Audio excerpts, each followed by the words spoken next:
Welcome, welcome. We are standing in front of someone who's typing furiously on that typewriter. Last episode we ended on a little bit of a cliffhanger. We are finally in the harbor, and we are about to speak to Mr. Everard Clare. I am so excited to see where this is gonna go, and I want to see if we can get that damn corpse out of the tree finally. But I've got a feeling it's not gonna happen this episode, not the way I know this game. But let's see. Thanks for joining me, and if you want to see more and if you like what you see, drop a like, subscribe. It always helps. Let's have a chat with this fairly large gentleman sitting in this chair. He's a pretty sizable guy. Before you is a walrus of a man seated behind a large desk. He looks up from his work, not the least bit surprised to see you. Okay, I mean, I said he was large, but okay, walrus. Interesting. Continue. With great effort, he straightens himself up in his chair, yet says nothing. He simply stares at you. I'm not that easily intimidated, buddy. A typical power play. Wait for him to speak first. Show him you've got a backbone. Yeah, for sure. Say nothing. Look him dead in the eye. The one good eye of this man fills you up without even flickering. The other, his lazy eye, is constantly moving like a goldfish in a tank. Oh, man. The way they describe this guy is so good. Grotesquely magnified by his +6 glasses. Oh, good grief. Okay, he's blind too. Kim, you've got better eyesight than this guy. Amblyopia, a childhood condition. Okay, encyclopedia. Amblyopia, I don't even know what that is. For a moment, you don't know where to look. It is unbearably humid in the trailer.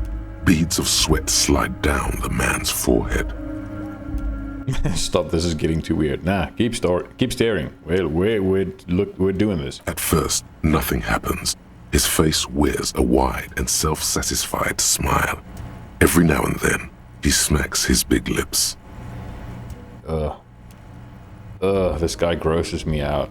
Like a general over his maps, he plots his moves. Judging by the way he's licking his chops, it's going to be a good one. So... He begins to speak, albeit very slowly, purposefully leaving a pause after his opener. Mr. Dubois, Mr. Kitsuragi, how nice that you found a moment to pay a visit to the Debardairs Union. I'm Everard Clare, head of this little operation here. Yeah, he already knows who we are, which I'm not surprised in the slightest. Please, have a seat. He gestures to a tiny folding chair opposite his giant desk. The folding chair looks like a torture device. Extremely uncomfortable. You go ahead, detective. The lieutenant nods at you and then the chair. Do we have an option to just stand? Whatever he has in store for you, it can't be good, he thinks. I'll do my best. I'd rather stand. Please, Mr. Dubois, let us converse in a civilized manner, as equals. Take a seat. I insist. He's trying to throw you off your game, thinking you don't know your name. But you do. So the joke's on him. Ha ha. I'm not gonna tell him he can call me Harry. I mean, sure, he might think I don't know my name, but I'm definitely not gonna let him call me on my first name. I'm not on good terms with this guy.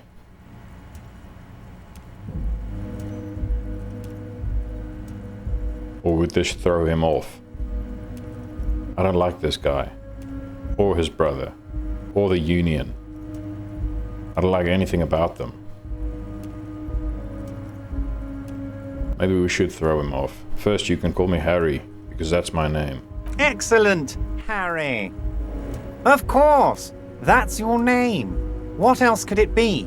Now, please, have a seat. He's playing it cool, but he knows his ploy didn't work. I don't sit. It's kind of my thing. Very well, Mr. Dubois. I respect a man with strong convictions. As he nods, his multiple chins move like ocean waves. Oh, man. I, too, have convictions. One of which is that I will not engage with any man who won't face me at eye level. Is that so? Should you find yourself more amenable in the future, I'd gladly resume our conversation.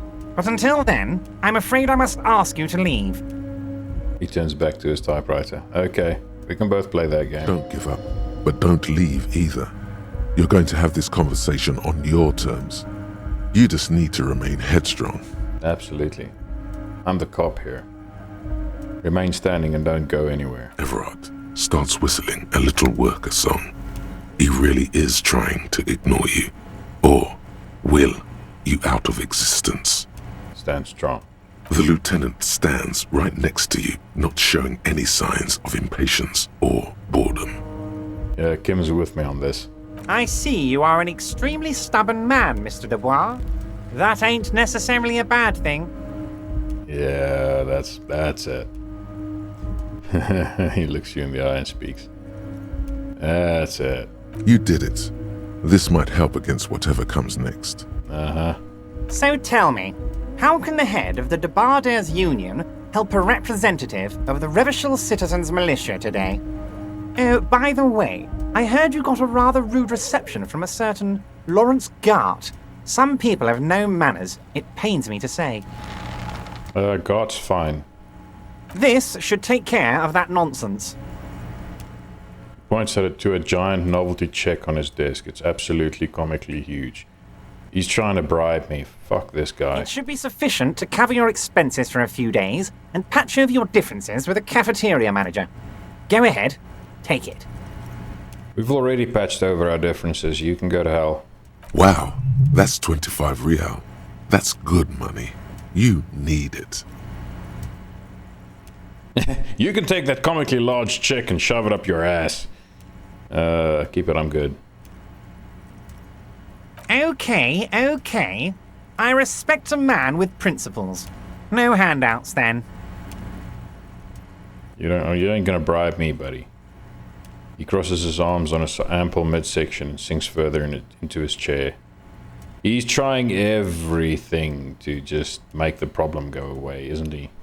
Now, I'd like to set your mind at ease about one other matter. Your lost gun. Let me assure you, Union people are on it as we speak. I've got my best hounds looking for that lost gun. Do you now? Oh, he's trying to get so much leverage. His slug-like lips move, but all you hear is an echo. Lost gun, lost gun, lost gun. The world is swallowed by a black hole of fear. Only two words escape its gravitational pull. Lost and gun. Yes, we know we lost our gun. Shut up. When he said, "Don't worry," he actually meant, be very worried. I'm not worried. I got this. Are you all right, Harry? You say you got this, but you seem a little anxious to me. Don't be. Everything's going to be all right. Ooh, he's slimy. It's not like you left it loaded. You didn't lose a loaded gun. Local children aren't out there playing with it right now, pointing it into their own mouths. It's in a safe place. I just know it. I have a feeling everything's going to be all right. He pawned it off and someone bought it. There aren't any kids playing with the gun, you idiot. Oh fuck. It was loaded. There were 2 bullets in it. You always keep at least 2 barrels loaded. At least you're not sitting. Don't panic. God, you're sweating. Your knee is jerking. You're about to cry, aren't you? You're about to cry because you lost your gun and those children are gonna shoot themselves with it.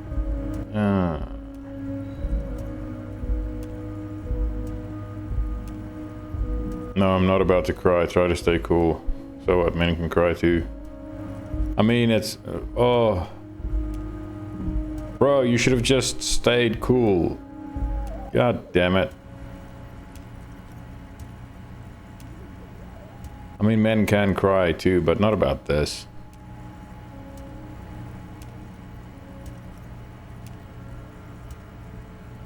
You're sweating your knees, jerking, you're about to cry. Come on. No, I'm not about to cry. Try to stay cool. Mr. Dubois, you don't look so good. Mr. Dubois! Mr. Dubois! Harry! The large man snaps his fingers, but to no effect. You're in some stupor. Keep standing there, wobbly like a man-shaped jello shot. There are no Harrys. Let your mind go to your safe place. No, we're riding this out. Mr. Dubois, are you okay? Can I get you a glass of water or something? Are you having some kind of medical emergency? Oh yeah, man, I'm fucking great. Keep wobbling. Don't be dramatic. I can see your condition isn't terminal. What an odd demonstration of... you got me, Harry. I don't even know what. As entertaining as it was, I'm afraid we're wasting our time. And I'm an extremely busy man, as I'm sure you are too. I'm stubborn. More stubborn than I'm busy. Okay, enough. We are here to ask you some questions pertaining to a murder investigation. Thanks, Kim. He's like, I need to rescue this situation. It's getting worse. Quick, here's your window. Get yourself together and ask him questions. Police officer questions. Yeah, exactly. It is about time to stop embarrassing yourself. Questions will help you regain some of your lost dignity. Oh, thank goodness. I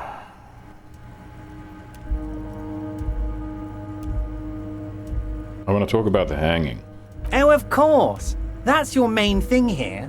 That's why you're in Martinez. I know everything that goes on around here, and I would love to discuss it with you. But... I mean, it's no secret that the lynching is connected to the strike. So much to talk about. Honestly, it's been weighing on me so heavily. I understand you need to interview me. I sense there's a but. Say nothing. Harry, had you asked me earlier, I could have used your help in dealing with a certain weasel. It would have really solidified our friendship. Uh-huh. Sadly, the moment has passed and the weasel's back in its den. Nothing to do about it now, so get this. I'm just going to give you the information because I like you, Harry. Right, buddy. It's like a cobra waiting to strike this guy. I hate him. There's probably more to that.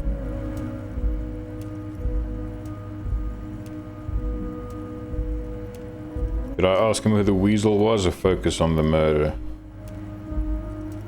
I'm not gonna ask him who the weasel was. He's trying to throw me off. Let's focus on the murder. Yes, let's talk about the murder. Fantastic. Time for men like me and you to figure out who's killed who and why. Real police work is gonna start happening now. I promise you, Harry. This is gonna be good. I've heard about a connection between the lynching and the strike. I'd like to hear what you know about it. By now, I'm sure you've figured out who the dead man was working for. The bad guys. Wild Pines. Sent to scare us. Another violent measure of the top hats against us flatcaps. Sure. Sure. The Union are the good guys. Sure. I'm listening. Harry, this strike is the culmination of many, many mistakes made by the Wild Pines group. They tried to shut the strike down by sending in armed mercenaries. You mean our victim? A security contractor? Can you imagine that?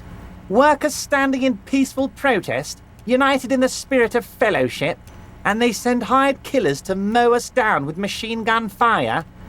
I don't think that's what they did, buddy. I'm talking beasts. Hardened killers from proxy wars in Yisut, Semenine, Saramoritsa, you name it, they've done it. Raping, killing, burning villages, killing little children for the Senorita Pineapple Company, Harry. I mean, I know they're vile, but they weren't here to mow down protesters. Everything they did there, they brought over here. They want to turn Revachol into a third world slum. Honestly, the only thing they didn't do is kill the village elephant.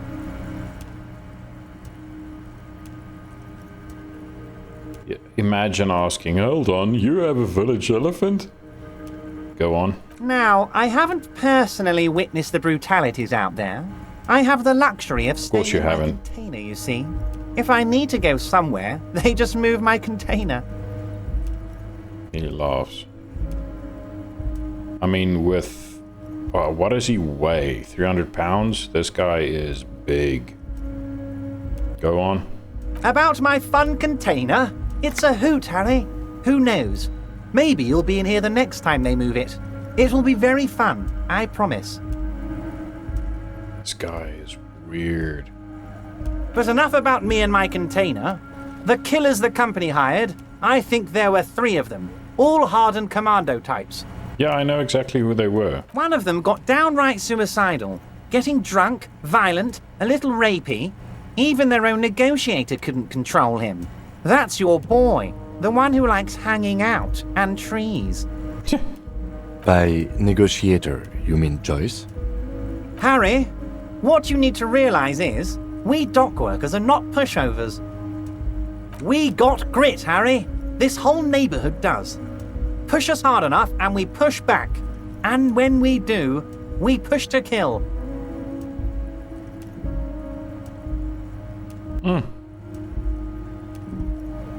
Getting serious very quickly. Who exactly did the pushing? And wait, the whole neighborhood is in on it? I don't think the whole neighborhood is in on it. Who exactly did the pushing? There's a militant wing inside the Union. A group of people whose duties don't involve manual labor, but peacekeeping in the neighborhood, making sure everything runs smoothly. That sounds a bit like organized crime. Just a bit. They're like you guys. Idealistic people who want to make sure bad things don't happen. And if they already have, well, punishment must follow. Again, that sounds like organized crime. Yep. So these idealists killed our victim? One day Titus Hardy, leader of this peacekeeping faction, comes up to me and says, "Boss, socialist democratic fervor drove us to take it upon ourselves to kill this beast that was burdening the land." Okay. Alright. He probably worded it differently, but that was the idea. Sure sounded to me like they killed him. I gave them 2 weeks paid leave and told them to lay low to avoid retaliation. Damn. This guy is not afraid of anything. Aren't you worried we might arrest them for this? Oh, I'm not at all worried about that. These are not the kind of men who get arrested. They're Martinez boys, tough and gritty. I'd like to see the man who takes them in. Besides, I sent my lawyer girl to look after them. I saw that. If he's just boasting, then it sure doesn't feel like that to you. He's not worried.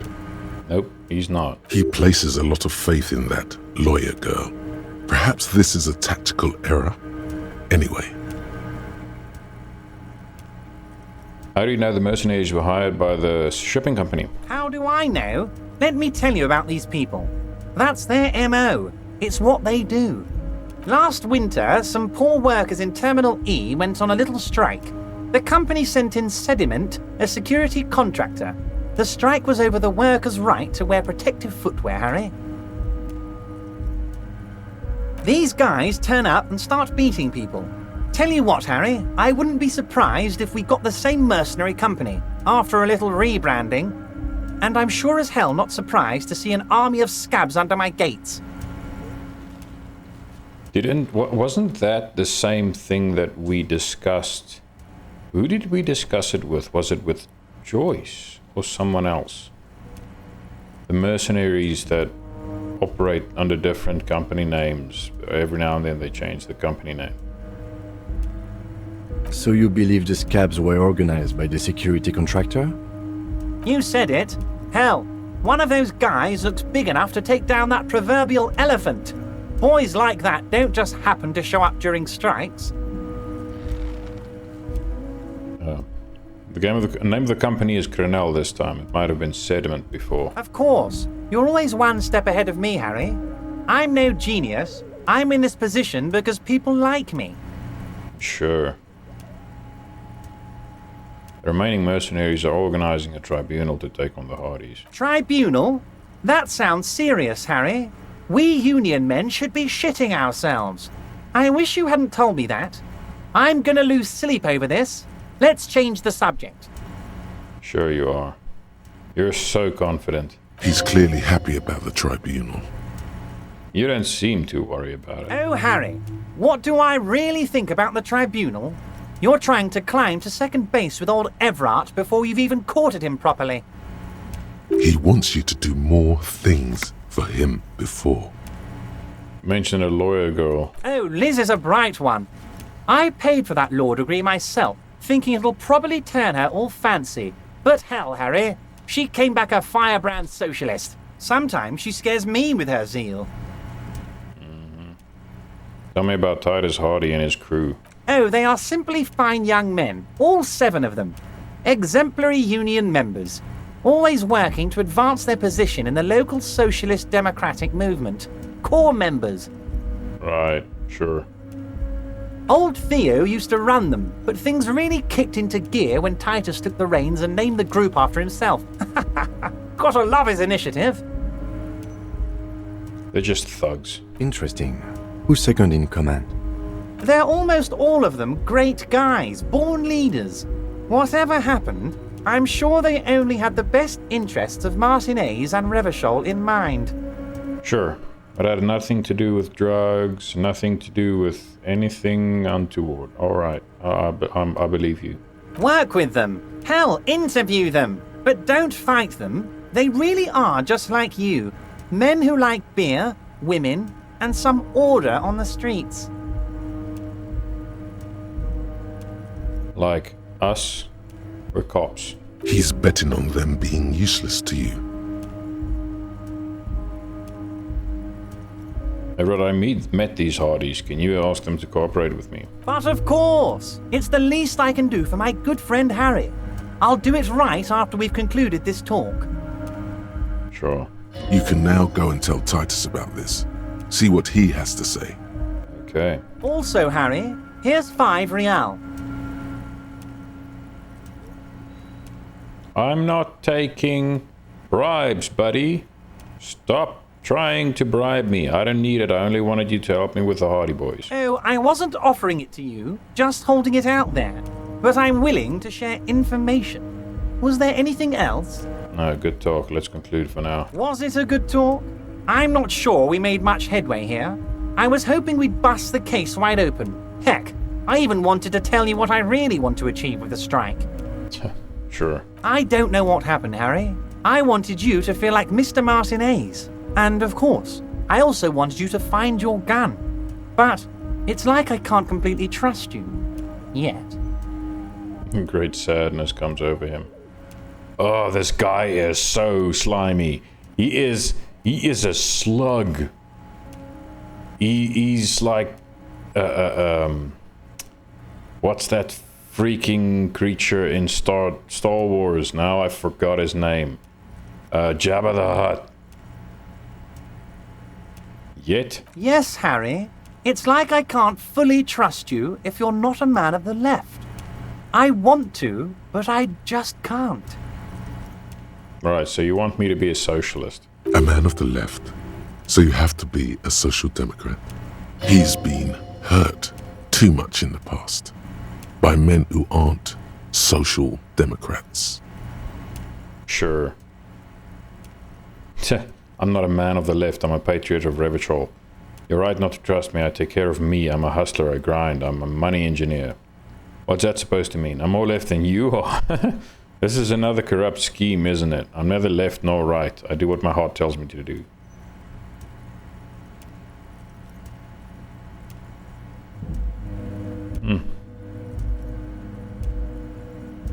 I so want to go with this one. This is another corrupt scheme, isn't it? I'm neither left nor right. I do what my heart tells me to do. What does your heart tell you about your lost gun, Harry? Does it tell you to forget about it? Or do you think it wants to be found? I think it's lonely and cold. I think it wants to be found, and I have a proposal for you. I think I know exactly who bought my gun from the pawn shop.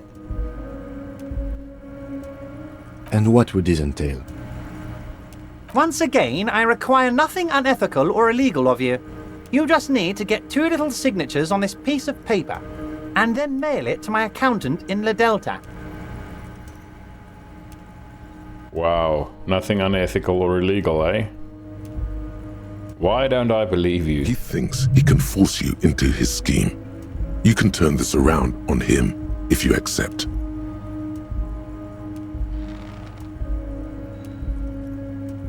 Can turn this around on him if you accept. Kim, what do you think of this? It depends. I don't think what we just got from Mr. Clare was very useful. He studies here, bro. Yeah. But he thinks it's your call. As I said, it weighs on me heavily. But once we get really talking, well, I'm going to hand you the keys to Martin A's, and maybe even help you figure out who's behind this killing. What are the signatures for? I'm glad you asked, Harry. The Union is going to build a modern youth centre in Martin A's. It will be righteous. We're going to get those teenagers off drugs and on roller skates.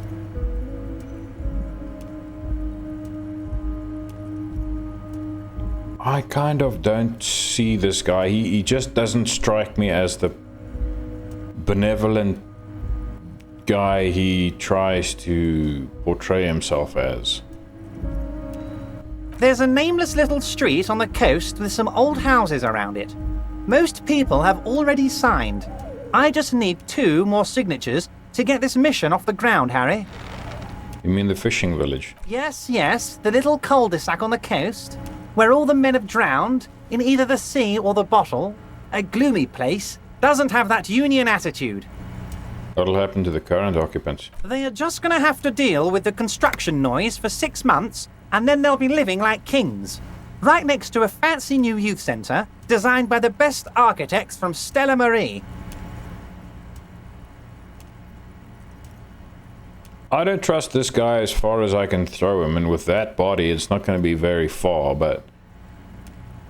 Fine, if I happen to be there, I can ask them. You bring joy to my heart, Harry. Such a pleasure to be working with you. Here. He hands you an open white envelope. You need to get signatures from Isabel Sadie and Lillian Carter. The cul-de-sac is right past the pawn shop and across the canal. I heard there was some trouble with the water lock, but it should be fixed now. Yes, I know. I've been there. Once you have the signatures, mail this to 13022 La Rocca in La Delta. Then we can talk about your gun. They've got my gun. He probably has it right here in his container office thing. What is that? Is that a fishing rod? Looks weird.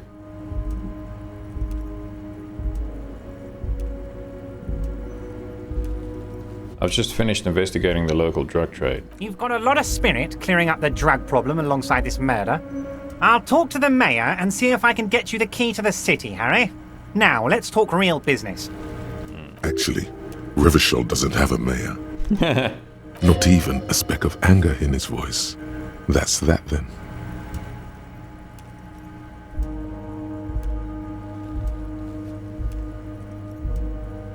Aren't you going to ask me how I got in? Harry, honestly, I'm just relieved you didn't get a hernia. A man your age... I too am surprised by the resilience and athleticism of this tool I've been provided with. Tap your chest. My body's going to break down any moment now. Probably push it to the limit. Enough wackiness. Let's get back to business. Things do always turn real wacky when you and I are in the same room, don't they, Harry? Anyway, I assure you, I am a very well-informed man. Information reaches me before I even get the chance to request it.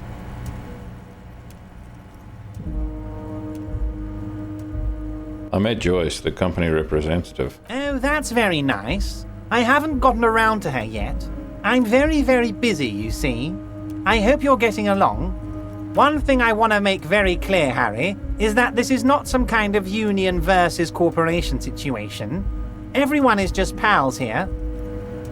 Right, except you called them the bad guys. Just pals? Yes, we're all trying to do what's best for Martin 8. Don't feel like you shouldn't work with her just because you and I are such good friends. I'm not a jealous guy.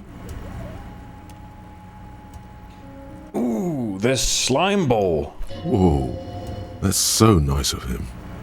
Suspiciously nice. Yeah. What happened to the previous negotiator, Mr. Gaumont? What do you mean, Harry? Nothing. I let him go. You made concessions for the company in previous negotiations. Why would you let an ally like that go? He's an old man, Harry. I wanted him to spend more time with his family. God knows how long he's got left. You called him a midget. Harry, I have little people in my organization. I would never call someone a midget. What is this? Honestly, I'm beginning to think you're a midget, Harry. I'm only kidding, Harry. You're not a midget. No one is. We're pals. Ooh, I hate this guy so much. It's hard to say if he really lost his temper, or if this is another one of his tricks. This man almost never angers visibly. Oh, I struck a nerve there. I'm pretty sure of it. Why haven't you let her in to see you? If she actually wants to see me, she will find a way. Any good negotiator would. And I just don't have anything to discuss with a bad negotiator. Well, I mean, we found a way. He doesn't want to see her. It's as simple as that. Yep. Joyce said the previous union leader vanished under suspicious circumstances. Vanished? Harry, the woman left her casserole in the oven and couldn't make it here in time for the voting. Oh, did I leave my casserole on? Better go home and check. The election can wait. When she got back, the whole thing was over. Okay, sure. That seems plausible. Wait, there was no mention of a casserole from Joyce.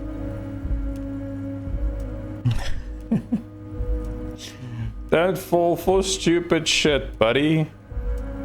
Oh man, the things happening in Harry's head. Another question, Yes, then. please, Harry.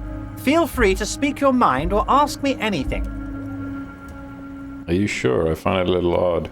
I'm just a nice guy, Harry. I wouldn't be where I am now if I wasn't nice.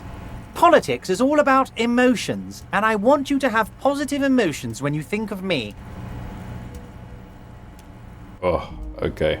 I don't have one single positive emotion about you, buddy. Just so you know.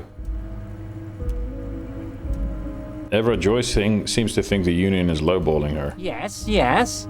Low-balling, of course. This isn't a casino, Harry. Real people, real livelihoods are at stake here. But everything's a casino for those rich types. His expression makes it clear. This is childish and irresponsible behavior. Yeah, right. All right, let's talk about something else. Of course, Harry. Let me just assure you one more time. It's perfectly okay to share anything we discuss here with this Joyce. This is a completely transparent organization. Sure, okay. I have no interest in what she is doing, but I myself have nothing to hide. Your business is your business, and I respect your privacy. Just remember, none of this is secret. Makes an all-encompassing gesture. Okay. Tell her about all of it. My brother's picture, my singing swordfish clock.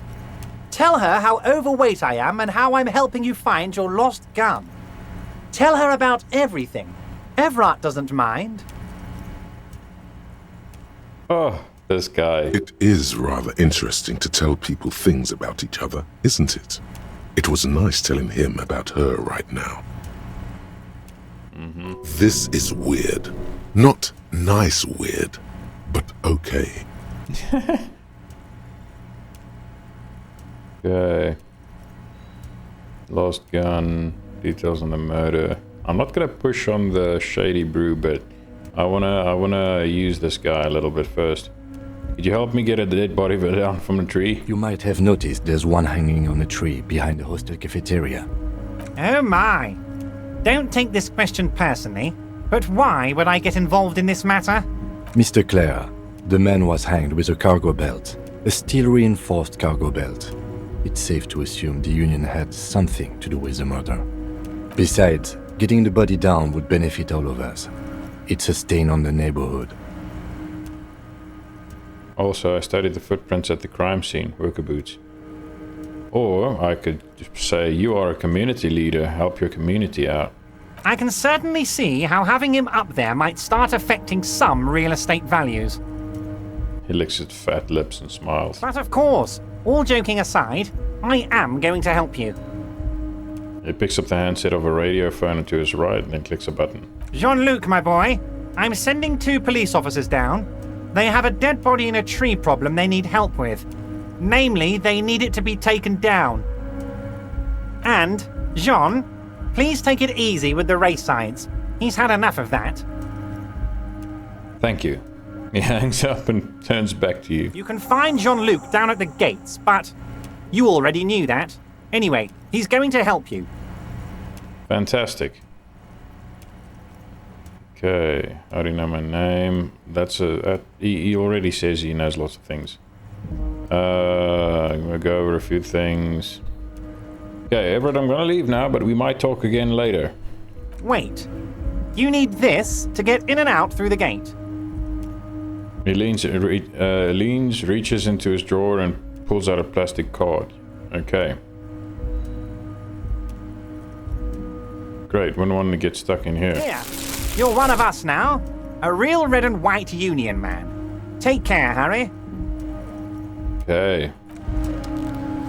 Oh, awesome. Alright. Oh, what a slimy son of a bitch. I can't stand this guy. Everything about him stinks. Okay, let's see. Interact with the white Take envelope. the legal documents out of the envelope. A 12 to 40 month construction period and the zoning plan in the addendum. Look at the zoning The plan. youth center cuts into the ocean like the bow of some great modern ship. Apparently, it's going to cover most, if not all, of the street and the square between the existing houses. It's 3 stories tall. Okay. It's going to be awfully close to the already existing buildings, almost wall to wall, practically integrating them into the youth center. Yeah, that's what I expected. This is either an ominous or cool architectural choice. Hard to say. Definitely not cool, buddy. My money is on cool. Looks like a cubic pyrite. Yeah, conceptualization, you're not looking at the whole picture here. Kim, what do you think of this? I'm no property lawyer, but it looks fine. I like the print size. They're not selling or leasing anything. It's not a perfect solution, but... Okay, so Kim isn't opposed to it. Ooh! Medium 11, try to find a loophole in the deal. There is no loophole. The simple truth is the current residents are going to lose their street access, and for the next 12 to 40 months, their lives will be dominated by constant construction noise right next door. Wait, what are the ramifications of this? Once the construction starts, it'll probably take a few months, a year maybe, for even the most stubborn occupants to get tired of living like this. After that, they'll sell their property for cheap and move out. Look, Kim, point to the photocopy. These people are gonna have to move away. Can we do something about it? I should have seen it. The lieutenant frowns as he reads over the document again. Evrard probably has eyes on us, but we could try to get other people to sign this instead of those listed. Or you could forge their signatures yourself. By the time he finds out, we'll already be gone. Okay. Kim is literally going, let's forge the signatures. Holy crap. Okay, let's put the documents back. Interesting. Now where is the card he gave us? Is it a tool? No. Oh, we've got these.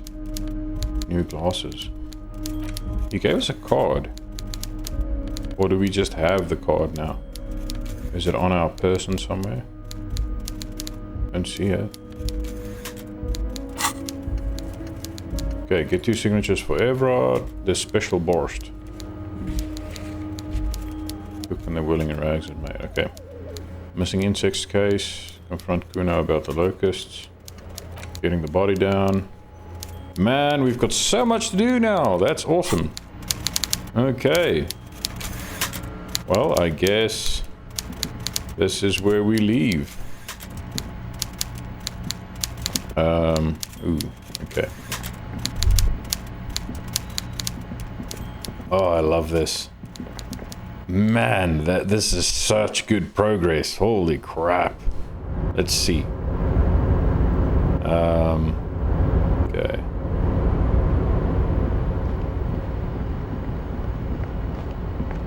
This is probably still inaccessible. I wonder how we can get into that. That's probably just money inside anyway. Yeah, this guy, I realized he's not bribing this cop. Hell no.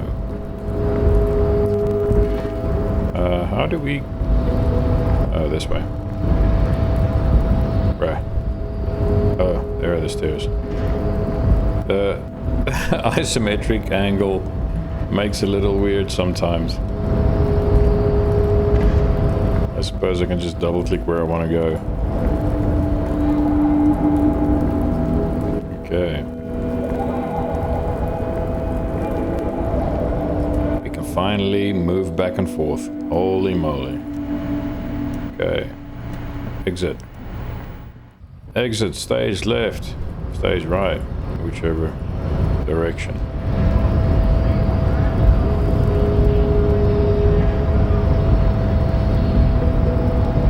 For a moment I was wondering if she was here before, but I think she was. Yo, fathead.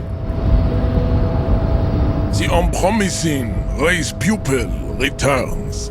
The unpromising race pupil. Hey, Everett said to chill. Okay, Everett told you to get us, help us get the body down from the tree. So it was. You surmounted the harbor wall in a display of athletic prowess to reach my superior. Then had him give me an order.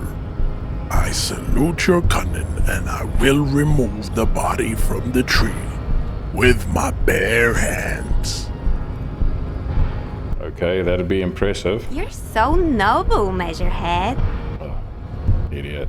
But while I am gone, someone must stand guard on the bridge. That someone needs to be you. Both of you. I mean, I guess that we can do that. That would mean you're openly showing the people that you're taking the Union's side.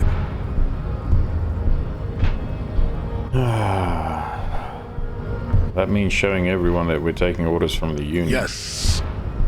That is precisely what it means, homunculus. This is not going to happen any other way. Lieutenant, what if we don't want to do that? This is the uncomfortable result of not taking it down ourselves. I can live with a compromise. I guess. Listen to your little friend. He is wise in his childlike way. His mysterious race may yet prove fierce competition to my heroic haplogroup. I mean, that is the most underhanded compliment I've ever heard, but it's actually a compliment to Kim. Alright, wait here while Measurehead goes. Babe, see that they stay here the whole time. Sure. And what'll happen if we don't?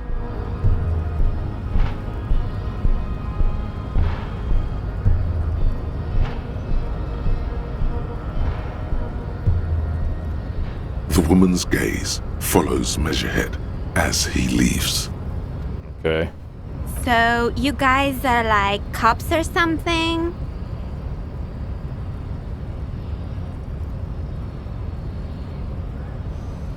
Ooh, Okay. Why are you with Measurehead? Yeah, we're the law around here, apparently so. And we're just trying to keep things from going to shit. It's such a weird way of saying it. Yeah, we're the law around here. Why are you with Measurehead? Because she's got an empty head. We're just trying to keep things from going to shit. Have you ever thought that maybe things should go to shit? I'm Katya, by the way. Okay, didn't ask for your name, but sure. You hear that? That sound. He's breaking something. Probably breaking the tree. Yeah, Jean-Luc must be really tearing it up over there. I wish I could see it. I don't know, I've seen enough of that dead body already. Look at you! RCM rent-a-cops! Guarding that bridge like Everott's lapdogs! Is this where it's at now? The RCM is for sale! Spoken by a mercenary pretending to be a worker. Yeah, spoken by a mercenary pretending to be a worker. That's none of your business. A shrill laughter interrupts you, echoing across Martinez. It's Kuno. Then, the man turns to look behind him at the behemoth appearing around the corner, approaching him, walking past him. He is scared shitless of Measurehead.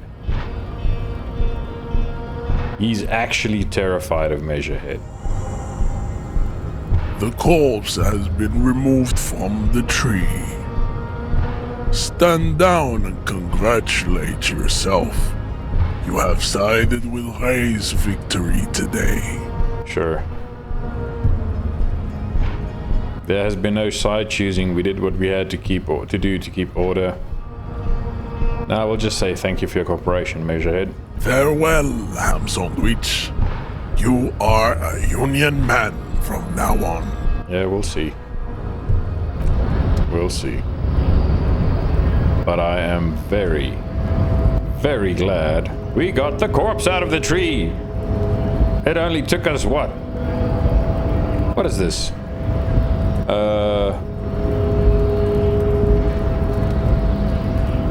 14 episodes? Holy crap. Bloody hell, let me get out of this hole the sensible way. Come on. No, I double clicked. Move faster, man. There we go. Let's see. I want to see what happened now. This is so cool. We finally got the damn corpse down. I want to see if I can get the boots off him now.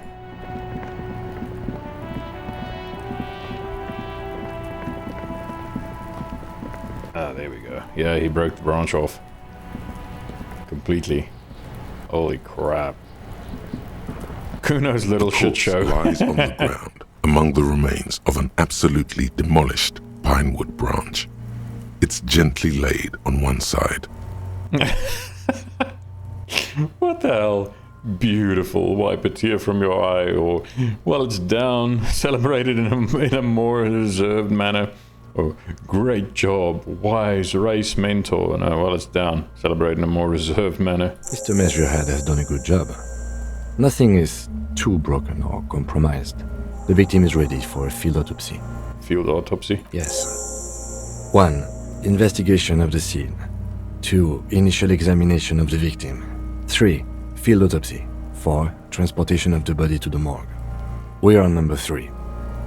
Okay. The RCM's 4-phase murder scene processing manual. Right. The fuck are they on about? Cop's gonna cut his shit up! Don't we have someone else for this? A doctor? Don't we have someone else to cut this shit open?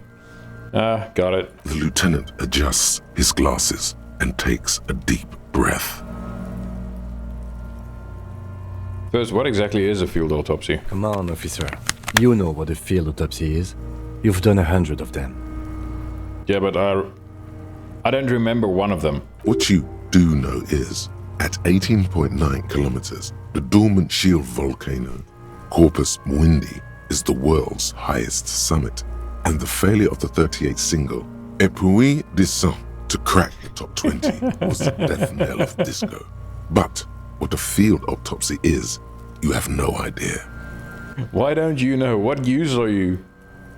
You must have me confused with the Copperpedia. The Copperpedia.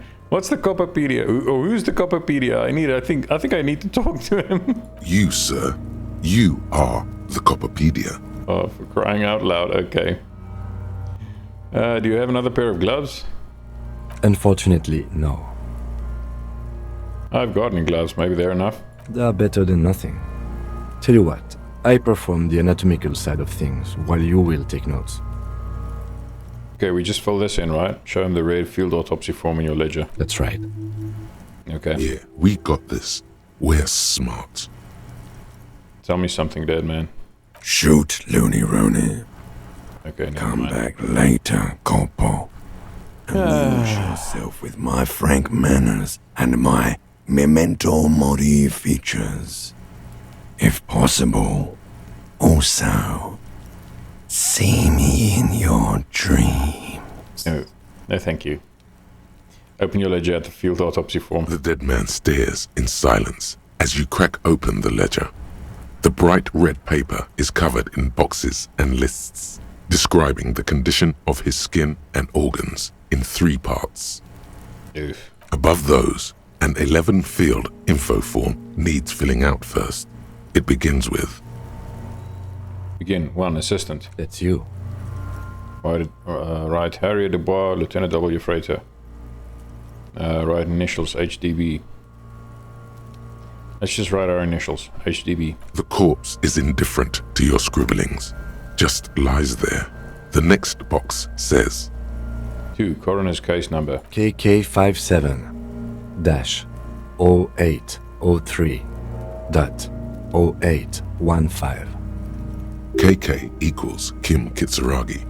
57 equals Precinct 57, followed by his date 0803 and time of arrival 0815 on the scene.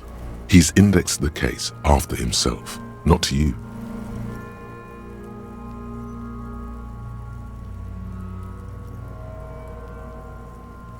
Who cares? Write it down. Next, Name? we've heard the nom de guerre. Lely. It's better than nothing. Write it down. Okay, Lily, nom de guerre. What's next? Date of birth? Yeah, date of birth. NA. NA. Age? Roughly 50. Roughly 50. Try 40. The damage is so extensive, it's better to err on the young side. I'm gonna write about 42. He nods. Race? Mondial. Mondial. Fair to olive-skinned, from the Isola of Mundi. This is as vague as it gets. You might as well say whitish.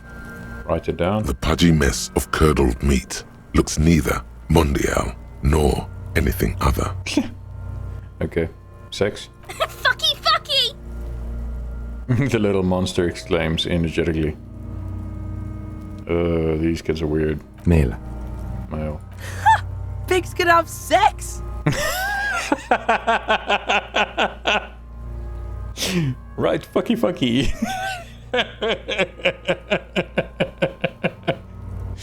Oh, only in this game.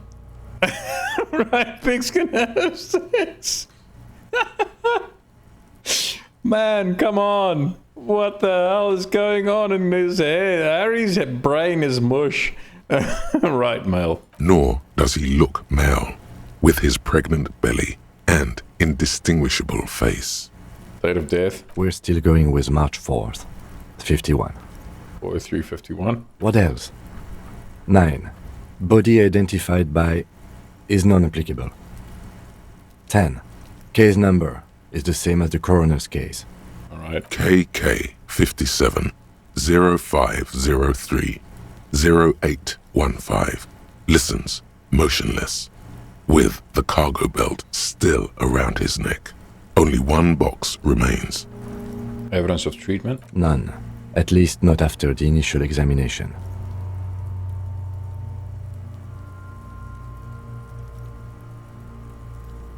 I'm not so sure. Didn't the footprints look like it was carried over? They'd have to have incapacitated and carried him over. This man was more than a match for untrained dogwalkers. He places his hand on the dead man's chest as if in preparation. We should start the post-mortem. Turn the page. The corpse cannot feel Kim's hand on his chest. It no longer meaningfully interacts with its surroundings. A thicket of boxes and lists on red copier paper tries to answer why. External examination summary. Clothes. The deceased wears armored boots and white briefs. The make of the briefs is Babrodin, I think. Let's see. He turns the body onto its side to check the underwear label. See, it's happening. Can someone get these brats away from here? We're not necrophiliacs, for crying out loud. Go away. Babrodin, yes. Inexpensive. Size M. Color white. So he's wearing cheap underwear, but he's got, like, armor that's expensive enough to cover my year's salary. What the hell? The disappointment is palpable. The red-haired thing was expecting something more lurid. Write it down. The rest of the clothes have been removed post-mortem by scavengers in order to get to the victim's ceramic armor. Officers are in search of the missing pieces. Removal of the boots is left for processing. Okay. It would be clever of you to omit the boots altogether, sire. If you are to keep them for yourself, as you ought to, you have deserved them more than anyone else. Yeah, I want those boots. I really want those boots, man. I've already got the armor and the gloves. Damn it.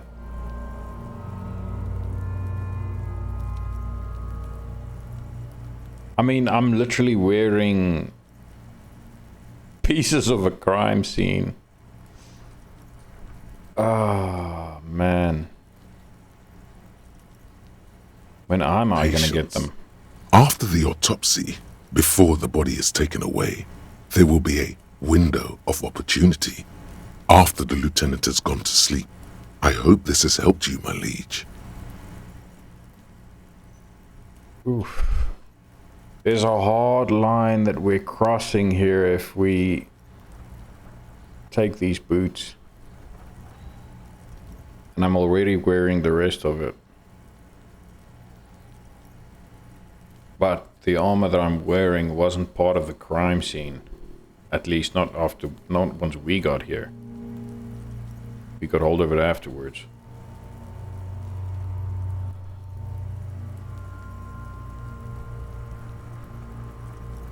But I might need those boots, man. I don't know what's gonna happen. I might need the armor. Crap.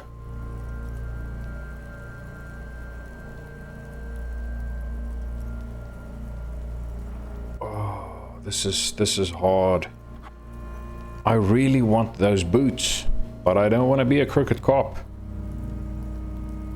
And I don't want to tamper with a crime scene and remove evidence. I mean, I don't know what relevance the armor has in the investigation, but... Oh, man.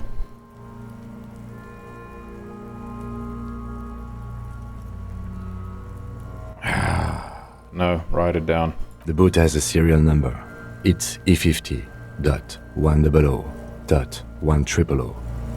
The lines between the plates are in the shape of the alphanumerical. The number is purposefully concealed by the design. Yeah, write it down. Tattoos. Stands up, feet planted on either side of the body. The upper torso is covered in a single, continuous tattoo, resembling a national pattern. It reaches from the right shoulder to the heart. The ink is blue and white. The assistant has a color photograph of the markings, to be added to the case files as document A1. The photo is taken on the scene, using a Trigat Mini. Write it down. The deceased has a belt for airlifting cargo around his neck, tied with a hangman's knot. Color yellow. Length 3 meters. There is a buckle on the other end. Write it down. Well nourished, athletically built, measuring 1.8 meters. Generally consistent with age 42. Preservation is good.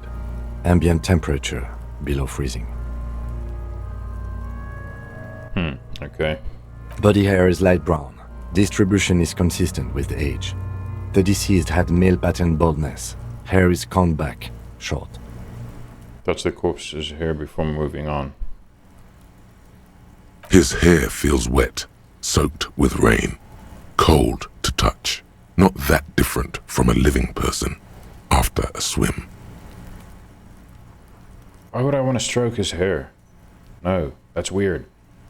Write it down. Short, light brown, male pattern baldness. Lividity is consistent with hanging. The head is congested. Contusions are present on the head, chest, and thighs. Consistent with stones thrown post-mortem. Low velocity. Fucking low velocity? You think Kuno doesn't know what you're talking about? Velocity was fucking max. Kuno's insulted immediately. Hey, you saying I can't throw hard?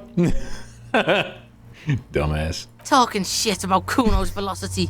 In addition, there are bite marks on the face, scalp, and chest. Consistent with predation. Predation, I wonder what, like rats or something. What would have eaten him or bitten him up in the tree? Write down, but I mean for a high velocity. Write down.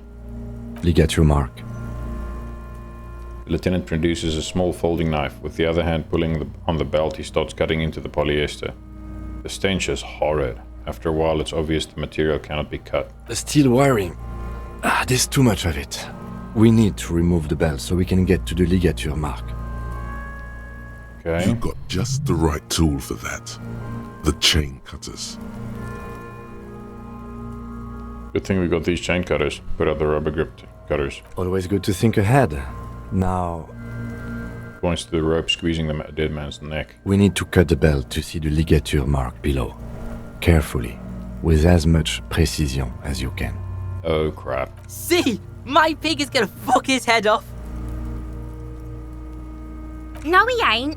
Your pig's a boring fuck. Look for a good spot to cut. The belt is equally tight around the whole circumference of his neck, swelling over the edges like white bread rising from the east. Ew. Oh, this is so gross. The knot is the weak spot. The chain cutters fit in there. Steady now. Like a flower arranger. 2 cuts and it should come loose. Man, I wish I could... Oh, I didn't know I was going to have a physical instrument check, or I could have tried and seen if I have something to boost that. Okay, cut the belt off. After some thank goodness. deliberation, you sink the cutters into the knot tying the belt together. You squeeze the rubber handles together, sweat forming on your brow. Press down. Snap. The knot is slashed. Another cut and the belt falls apart like a flower bouquet, revealing the dead man's neck and the dark red ligature mark around it. The rope rises to a point, leaving a gap in the ligature mark. The suspension point is in the back of the neck. The lieutenant has kneeled closer, running his finger along the dark red groove until there's a gap. Hemorrhaging is observed on the skin, above and below the ligature mark. The mark is well pronounced, consistent with a drop from 1 or 1.5 meters. Okay. So they dropped him. Interesting. So they were holding him up and then dropped him. Obviously to break his neck. Chest is intact. Normal contour. Abdomen is protuberant. Pelvis intact. Genitalia... He pulls down the man's underpants. Watch Kuno get out of lose his mind. No! Let's get out and see! Yeah. I fucking knew it! This is clearly what they've been waiting for, ever since the autopsy began. The lieutenant is trying to make it as boring as possible. Genitalia is male and unremarkable. No evidence of injury. Does it look like he was enjoying his moment of death? Go away. Yeah, write it down and move on. We're we're not gonna give these kids a show. That's weird. Back is symmetrical and intact. Upper and lower extremities are intact, but asymmetrical. There are combat injuries on the right hand, thigh, and hip. Bullets have bitten little pieces out of him. It must have been excruciating, especially the hip. Before you is a temple of pain that knew little tenderness in life.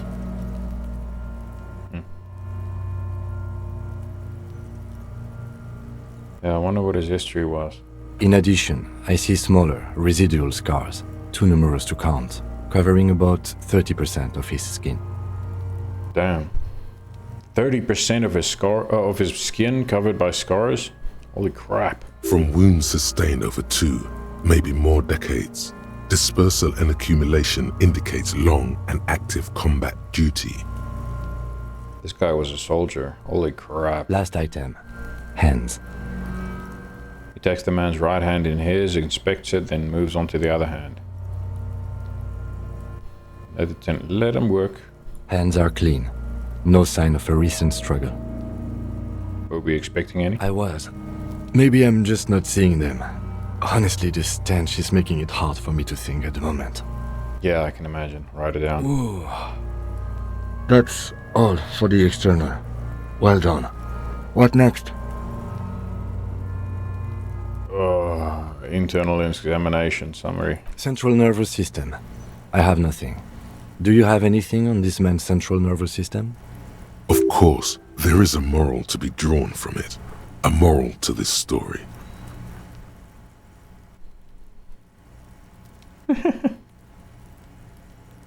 Let's roll with it. If I may add the moral of this story. What would that be? He looks at you inquisitively. The dead man looks, too, with barely contained excitement to hear the moral of his story. The brain is very vulnerable to compromises in its blood supply. I think that may well be the moral of every story, officer. The lieutenant grins. That's funny. All right, not applicable. Good. Or not available. Purge fluid is coming from the mouth. Not injury related. Eyes and tongue protuberant. Hyoid bone. Let's see. With his eyes almost closed, the lieutenant puts his hand on the dead man's throat and begins to massage it, gently. A rotting smell erupts from the mouth. Purge fluid runs down his lips, black and viscous. Oof. Oh, that is vile. Yeah, jack that fucker off! Oh, shut up, you freak. The hyoid bone is fractured. The rest of the musculoskeletal system is intact. Unremarkable. Yeah, his neck's broken. Respiratory system. Back hunched, as if in prayer, he begins to pry open the dead man's jaws. He stops to exert more force. Both hands are used. Oral cavity shows no lesions. The victim has received dental implants, possibly after a combat wound. Mouth swollen. Hemorrhaging present in mucosa of the lips and mouth. Look inside the dead man's mouth. No scream. No sigh of relief rises from the darkness inside. It's humid there. Sickly sweet air, unlike anything living. You feel like you're about to throw up again, straight in that mouth of his. Ew. I'm getting sick here where I'm sitting. Never mind. Oh, that's disgusting. No, you don't. You can keep it in. You can keep anything in. Look deeper inside. You manage to suppress the contractions trying to enter your stomach. All it takes is concentration. Through it, you see nothing but darkness. More meat and darkness. Okay. There are ancient mysteries down there, Kobo. Ask me later. Is that Inland Empire or is that the ancient reptilian brain speaking? Continue. Hemorrhaging present in mucus. The lieutenant repeats impatiently. He lets go of the jaws. The mouth snaps shut before you. Write it down. Hepatobiliary. NA.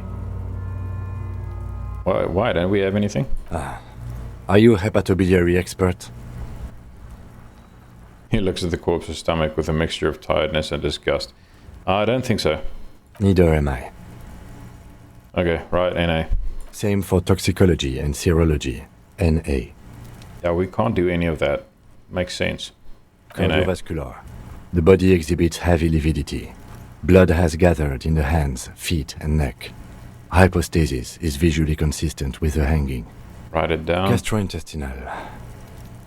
He breathes a sigh of approaching relief. This is the last field on the list. He looks around to the ground, the pool of feces there. Oh, This will do. yeah. Digested semi-solid food in stomach. Voila. He touches the corpse's bloated lower abdomen briefly. Write it down. Keep the voila. Omit the voila. What's next on the list? Description of injuries. Summary. Let's see. We have bite marks, contusions on the head and chest, and a ligature mark encircling the neck. You'll need 3 fields. Leave a 4th one too. Bite marks. Head, chest, and scalp bite mark injuries. Predation by birds has caused damage to the body.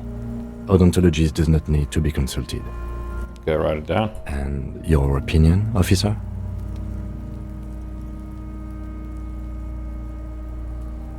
Yeah, non-fatal. Post-mortem. Agreed. Next injury? Contusions. So, the scalp bleeds from a post-mortem head injury, a stone. The injury does not have the rim of an early inflammatory response. The perpetrator on the scene has confessed to causing it post-mortem. Yeah, perpetrator meaning this little shithead down here. Okay. At maximum velocity, fucko! Yeah. Has confessed to causing it at maximum velocity. Write it down. Coagulated blood sticks to his scalp and chest, where the countless stones have hit the dead man. Beneath, the description of injury. 2 boxes. B, non-fatal. Post-mortem. Right. Next? Ligature mark. What's the 4th injury field for? Nothing. Just in case. Okay, ligature mark. Finish the autopsy. A dark red abraded ligature mark encircling the neck, with a gap on the nape measuring, let's say, 7 centimeters. The hyoid bone is fractured. The cervical column intact. What is the hyoid bone?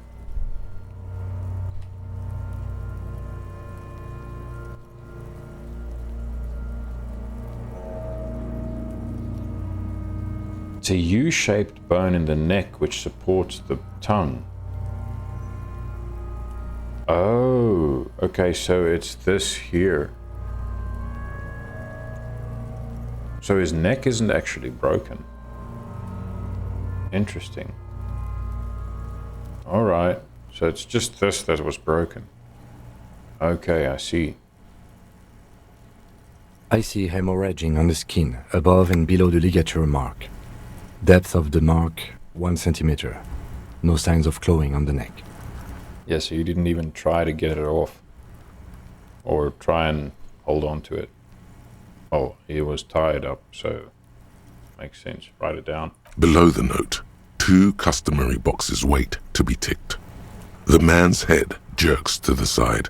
The ring around his neck is visible. Yeah, opinion, fatal injury. That's it. We have established cause of death. It's not much, and it leaves much to be questioned. But it's a start. Yeah, I mean, we did well, I think. Let's wrap this up. I pronounce this field autopsy over. Wait first, how did it go? Well, we established probable cause of death. Some would say that's the goal of an autopsy. What else? We were thorough with the list of injuries, too. We described them all in detail. What is there to say? Given the circumstances, it was a professional field autopsy. What now? I need a copy of that autopsy form. Then I will drive him to Faubourg Rip out a copy of the autopsy pages. for processing. He looks at the dead man one more time, then at the slip of red paper in his hand, then at the corpse again. He's thinking, did I miss something?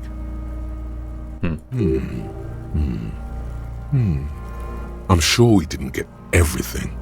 There's always something. Oof. Perception, legendary. Search the body one more time thoroughly. I mean, I'm gonna try it.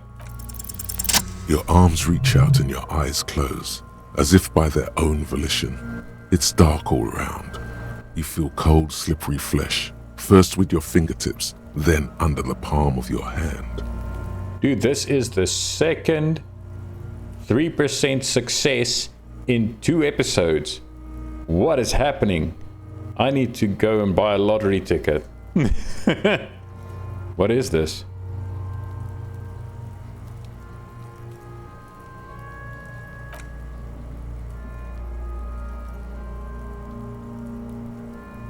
His face, his cheeks, his nose, his fat, swollen lips. Like a spider, your hand crawls over his features. Everything is silent. Roll up his nostrils. They Ew. are swollen shut. You need to really push to get in. Push your fingers in his nose. Only the little one fits. The flesh changes shape as you bore in, searching for something in the cartilage. The fuck is he doing? You hear a voice squeak. It sounds very far away. The thing you're looking for, it's not there. Crawl out, spider. Put your fingers in his mouth. Oh, the animation, dude. The oral cavity is cold and moist. A ball-like tongue attaches itself to the base of the mouth, lolling around like a scallop. Okay. You're on the right track.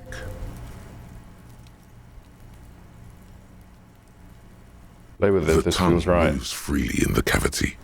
The mucus of the mouth is slippery, delicate to touch. From the soft meat, teeth are budding. Hard pearls of bone in the gums and in the back of the mouth. Can you feel it? You're so close. Rip his jaws open now. Look in.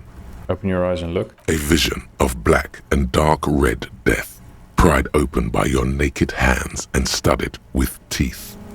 Looks like he's laughing. Death fumes rising from the throat, and there, in the back of his mouth, above the bell of the uvula, right in the soft palate, you see a hole, barely visible to the human eye. It is swollen shut, almost vanished. No larger than 0.4 centimeters in radius, the edges appear darkened. He was not... The hanging didn't kill him. He was dead before they hung him. An abrasion collar. This is what we're after. Abrasion collar. Abrasion collar. There's a pen in his hand. The lieutenant looks in. There's a pen in his hand. His notebook is open at the copy paper. Kuno is silent. Touch it with your finger gently. A black trickle of liquid runs into his throat from the wound. Put your finger in. Your index fits right in there. A tight tunnel of flesh opens up. Tissue damage. Wide enough for 2 fingers. As you push both in, you reach through his mouth, right into his brain stem. Ugh. The fuck is happening? You wanted to sit here and watch the autopsy. Don't get squeamish now. Ah, shit, see?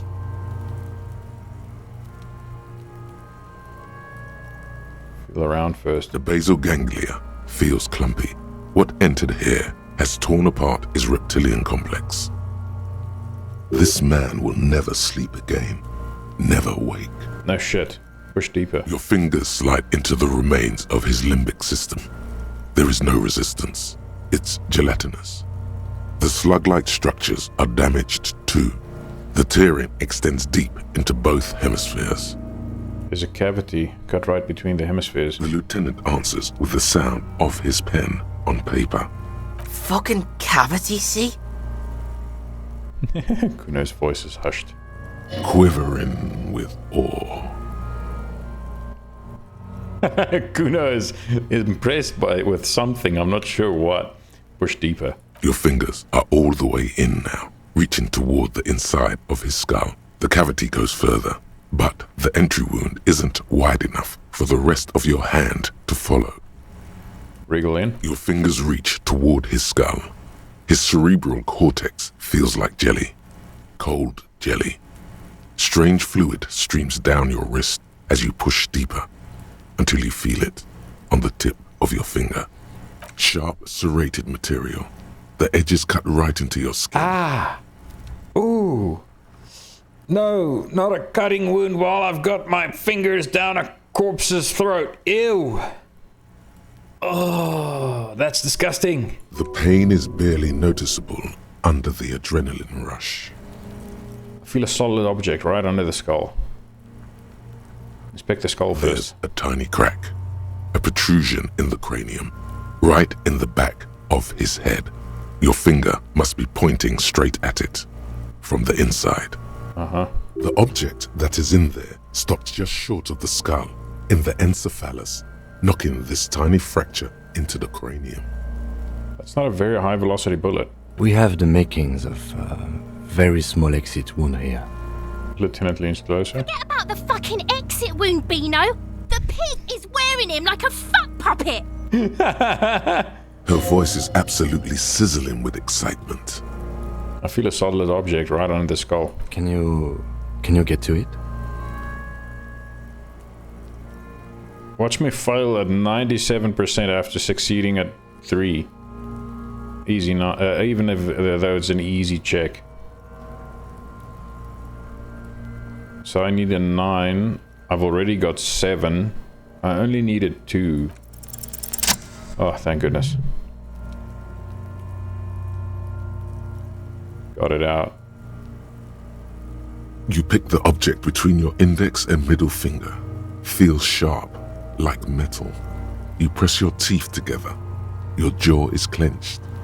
All you need to do is just... Slowly pull your fingers out. The inside of the head feels cold and smooth, like a glove. Sweat dripping down your brow. Careful not to lose the prize between your fingers. With a plop, your hand emerges from the mouth, covered in blood up to the wrist. Between your fingers, a small flower, a blossom made of lead. I mean, this guy was shot. Fucking beautiful. A bullet. The lieutenant puts a small bag marked evidence under it. Drop it in. The bullet falls in the bag, leaving a smattering of blood on the plastic. He raises the bag under his eyes and says, A non-caliber. Rifled. Some kind of brittle alloy. Fractured on impact.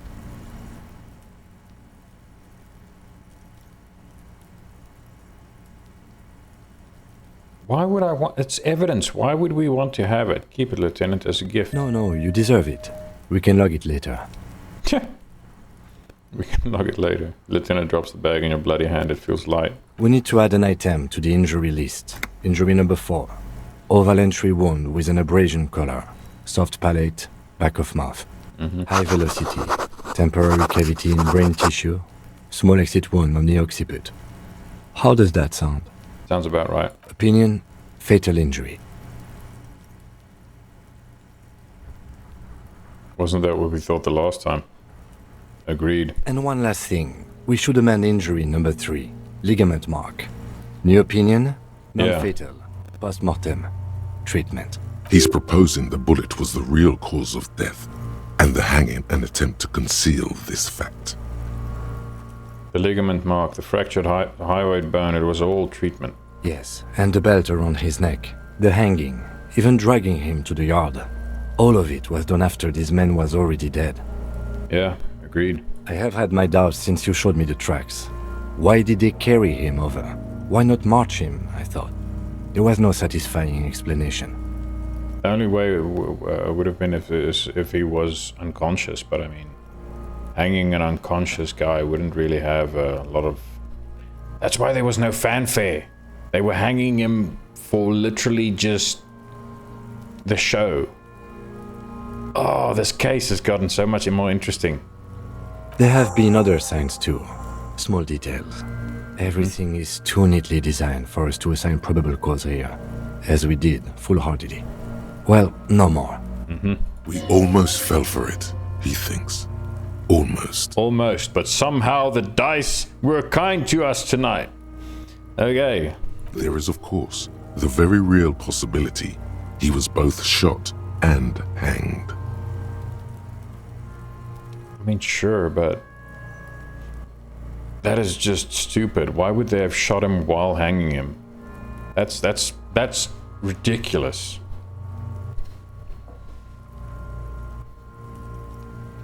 Maybe they just shot him while they hanged him.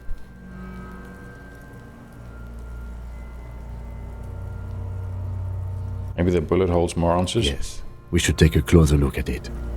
I am certain it has more to tell us. Yeah, so do I. So am I. This little thing could reveal much about the weapon that shot it.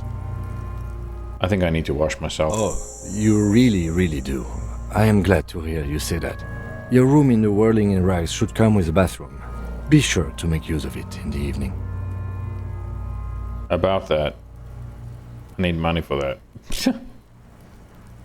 Then I have something. I don't know. We don't know who would do this or why anyone would do this, but we do know he was shot. Why would anyone do To this? hide something. The real killer? The real motivation? What really happened here? Who would do this? That's for us to find out. But this, it will make finding them just a little easier. What happens next? We bag the corpse and carry him to the holding pen of my kinema. I can transport him to processing myself, but I will be gone for the rest of the day. You'll be gone? What should I do in the meanwhile? Work on the case. Tend to personal matters. Try not to do anything too dangerous. An officer needs backup in a neighborhood like this. Yeah, no shit. I'll leave that choice to you. And one more thing. Great work, detective. The word lingers in the air of the yard. Far away, dogs are barking. Further yet, the sound of motor traffic. Detective.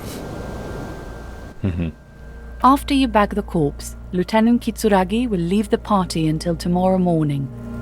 You can do side tasks and even the main case, but it might be more difficult.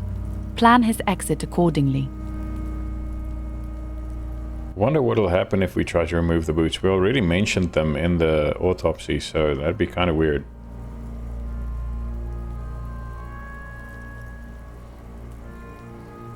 Just want to see what happens. I thought we decided to leave it to processing. Let's not turn Yeah. this into some kind of circus. Yeah. Damn it.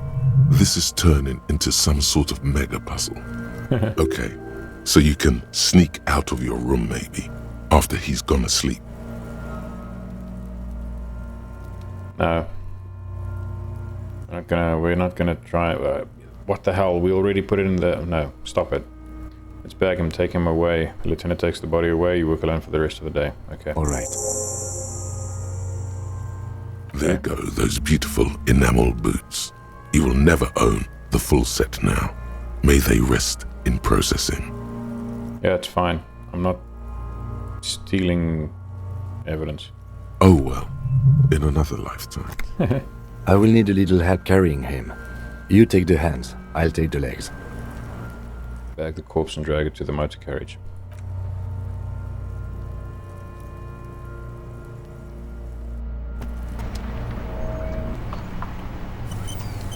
Okay. Wow, we're alone again.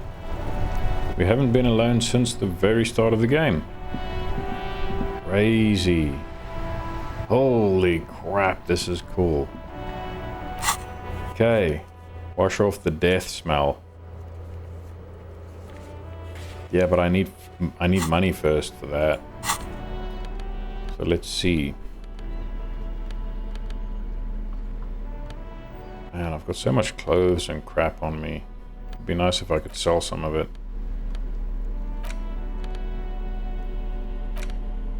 I don't want to interact with the bullet right now.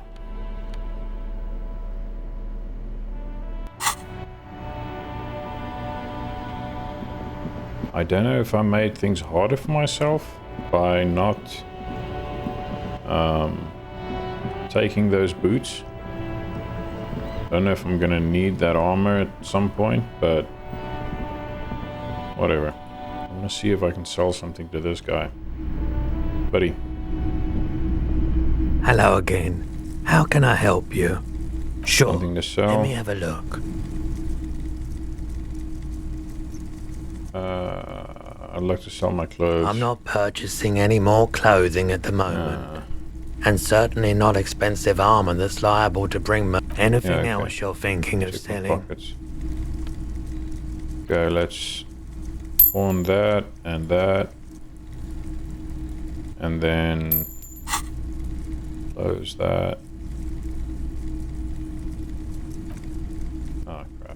I can't remember Another time, perhaps. What the price is for the room. So I have to go and sleep in the whirling. That's annoying. Wonder if we have any more tear to collect. Let's just see before we do anything else.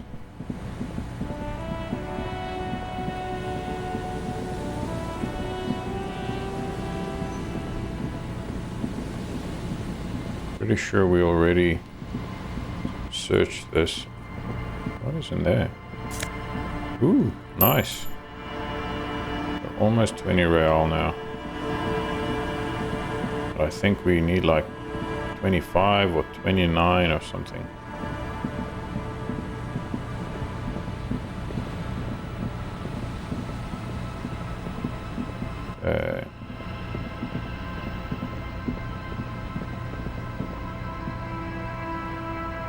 We've dealt with those.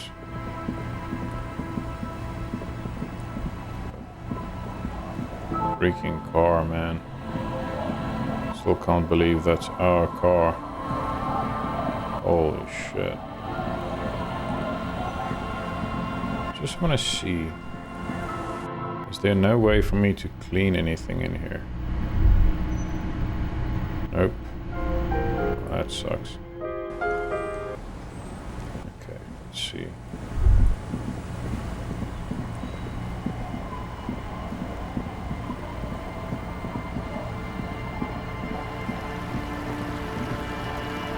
Yeah, no, I think I pretty much gathered all the tear here anyway.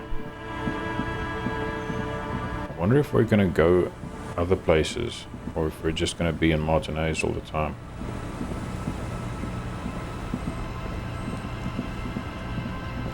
I mean, technically we're already out of Martinez.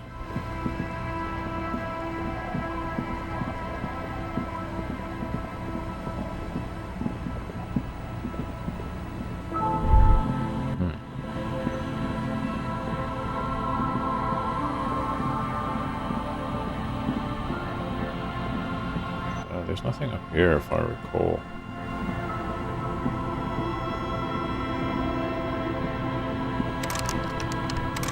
Oh, that's locked. Right.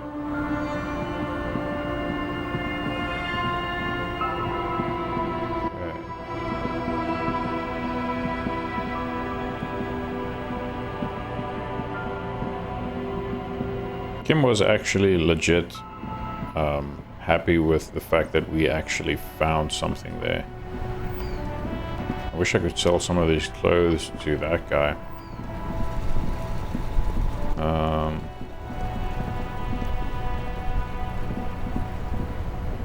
Wow.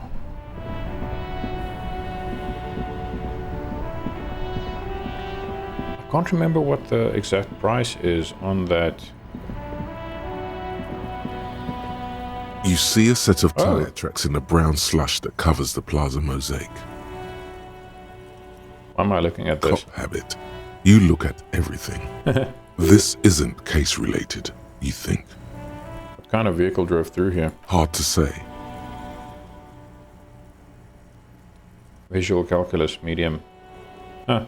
Reconstruct the movement. The tire tracks were left here by an unknown event that took place some days ago.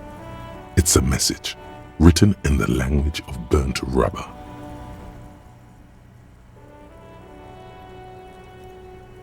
That was also us. Wow. No wonder God was talking about the hole in the gate. Why did I never inspect the gate? Some of that rubber stuck to the tiles right in front of the whirling in rags. This is point A. The driver started there. So he drove there and then reversed. What? And then accelerated straight into the fence. Left a hole big enough for the Franco-Nigerian cavalry, according to the cafeteria manager. Why that pang of guilt again? We know why.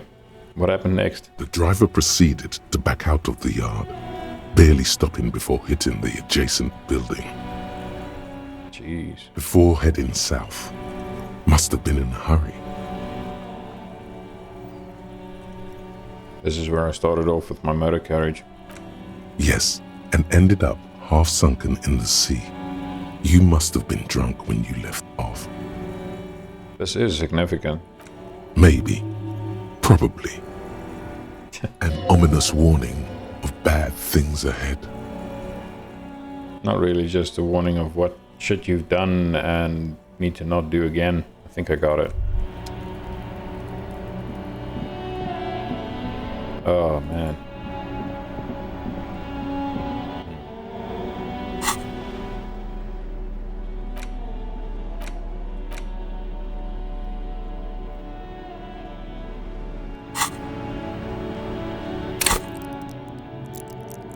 Okay. We have 3 skill points. That was a lot of levels. And I'm not sure what I want to do with it because I still have to internalize some thoughts. I'm so glad. I'm so freakishly glad that we don't have to do this crap. Revitrolian nationhood. Rigorous self-critique.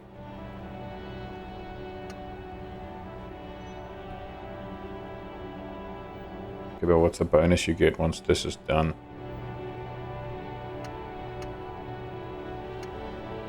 Actual art degree. -1 perception. Can't even look at this shit. Oh, that's funny.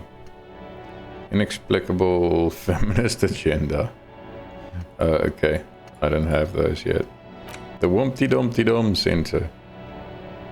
-1 suggestion, outsider. Okay. Apricot chewing scented one. Apricot chewing gum scented one. Living in the past.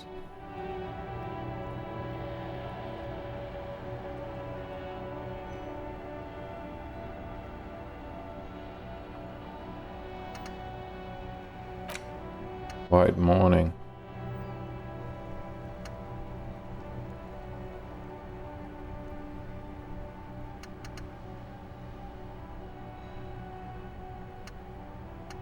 Bow collector. Hell on earth, hell on earth. Holy shit.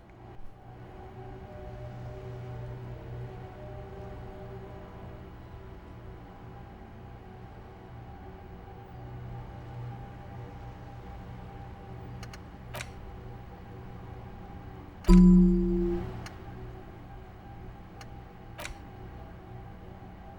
don't know which one I want to internalize first. The bow collector or the apricot chewing gum scented one. Let's internalize the bow collector first. Actually, let's do this. We're gonna unlock that one, use another skill point, and then we're gonna internalize the apricot chewing gum scented one. Interesting, this goes that way around. I don't know what that means. Okay, and then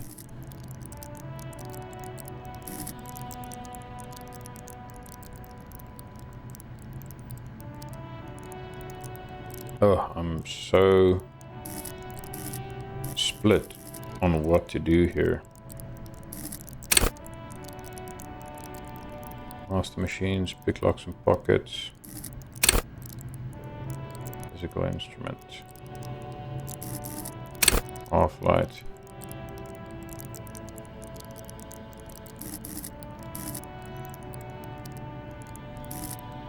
Do the core.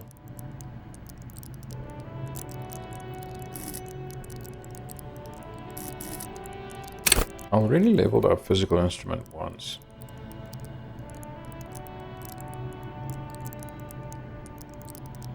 Main threshold is already 4.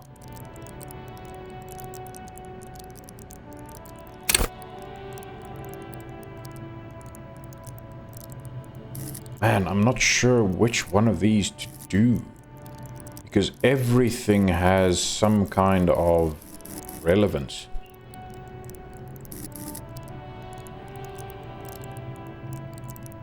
Endurance.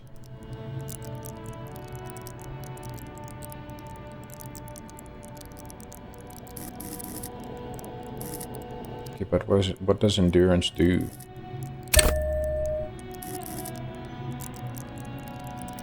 Take the blows, don't let the world kill you.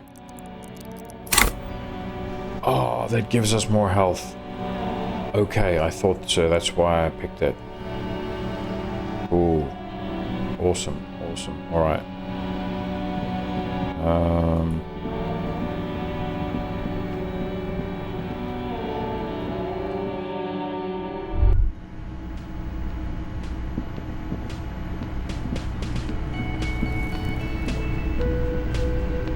Let's see what Hey, God has to was say. there something you needed? About my bowl for tonight? Got the 20 real. Only 20. Okay, cool. I need 49 cents. And why are you wasting my time? Don't worry, don't worry, don't worry. I'm pretty sure I can scratch out 24 reals out. 24, what? 49 cents somewhere. I don't want to sell Kim's handkerchief though. And I think I used all the tear. Or at least sold it. Let's see, I just want to make sure. Holy crap, there's a lot that happened tonight. Damn, that's awesome. And I'm so glad we got that bullet, man. Oh, that was fantastic. The tear machine stands in the corner. Your Your bottles bottles. clunk into the machine, and the money appears with a satisfying jingle. You're a richer man. Okay, cool. So we never did insert our tear into the bottle, into the machine. That's awesome. Okay, let's get rid of this bag in our hands. And then we can actually go and tell God, buddy, we can pay you.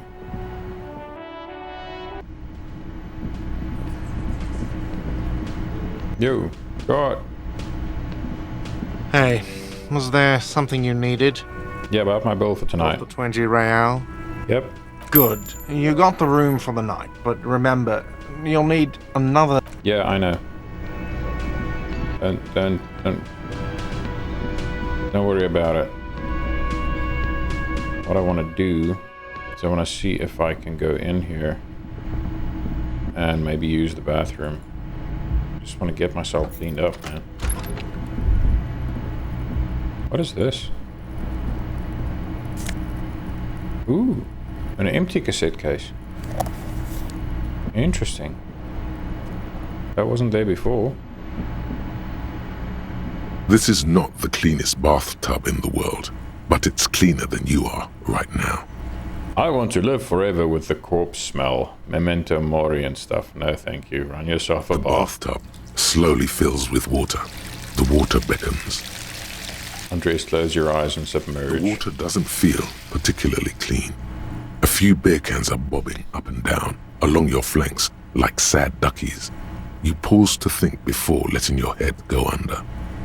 Dude, why didn't you just take the beer cans out of the bathtub? What the hell? It's so dumb. Hold it right there. Keep your head above water, or you'll lose all those pheromones Morel sprayed on you. I don't care, I just want to be engulfed. The lukewarm water is comforting, like amniotic fluid. You feel nice and lonely, and so tired. Yeah, take the beer cans out. Now you are alone with your thoughts in the tub. But it's easier than being alone with your thoughts outside the tub. Finger in the tub a little. Your fingers grow pale and are covered with tiny whirls as the water cools. Imagine something. You see the corpse. You can still smell the cadaver on you. It's going to take more than one bath to get rid of that stench. Then, houses along a narrow street. A video rental. Darkness on the planet's curvature. Alright, get out. The waterline recedes as you stand. You are cold now. Your clothes stick to your still moist skin. Dude, haven't you heard about a towel?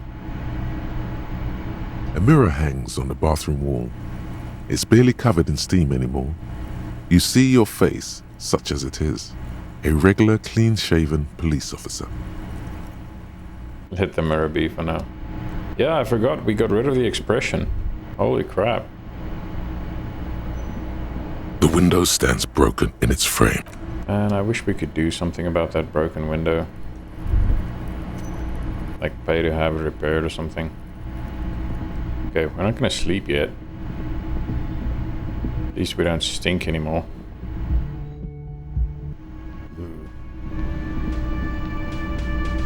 Let's see what these guys have to say. Again? I can't believe this shit. Okay, never mind. Let's have a chat with the chef. What is it about special borscht? The man ponders his cooking utensils and gives you a little nod, acknowledging your presence. Leo said you're friends with Mañana, is that true? The mention of Mañana gets his attention. He smiles and delivers a whole slew of unfamiliar words and lively gestures. Then he falls silent again. They're friends. Okay. What is in that borscht you're making there? Point to the large pot. The man says a couple of sentences in that strange language of his and then seems to wait for you to speak. No, shake your head. Borscht need more vodka? He picks up a bottle from the shelf. Of course, vodka. Now that makes a very, very special borscht indeed. Turn it up and then ask for some yourself. No, we're not gonna. Turning it up seems like a dangerous idea. Honestly, the place is a powder keg.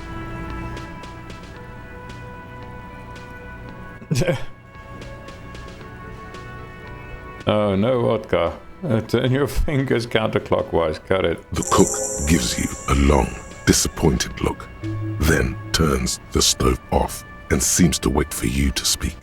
Yeah, no, I don't want a whole drunk gaggle of freaking union workers on my case. Okay, I don't think I need anything else. Stay masculine. Okay, cool. So, what have we got? Oh, right, we've got that thing. We can sell it.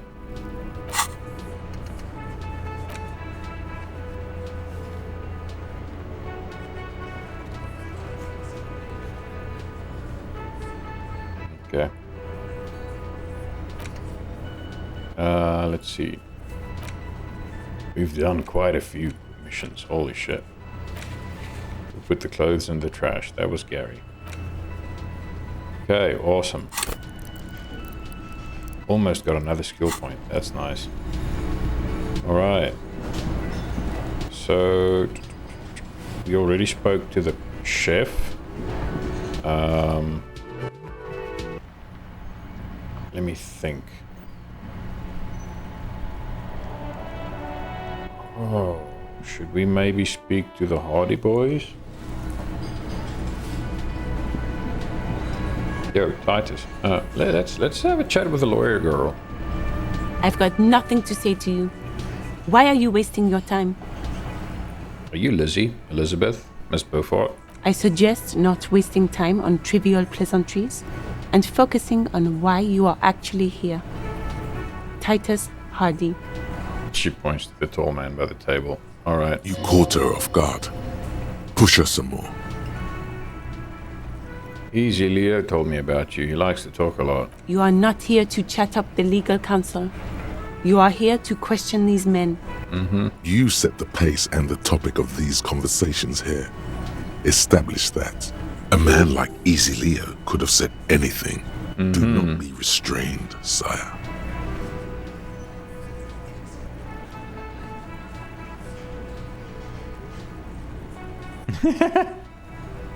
He said you're Mr. Everett's 2X Sucre death machine.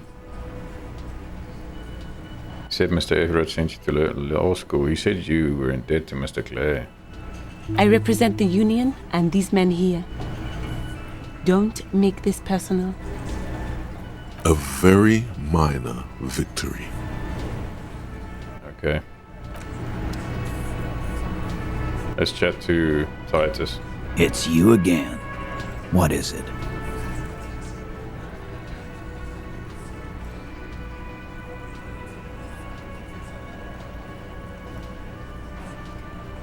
Me and Everett talked. He promised you'd cooperate. Oh, so you went and talked to my mommy, and now she's making me play with you. Is that it, lawman? I don't know, you tell me, buddy. And what's gonna happen if we don't? You gonna go and tell on us? Why don't you push me some more and find out, Gimp? You gonna let him talk to me like that, Titus? He turns his eyes full of hurt to the big man. Let's see.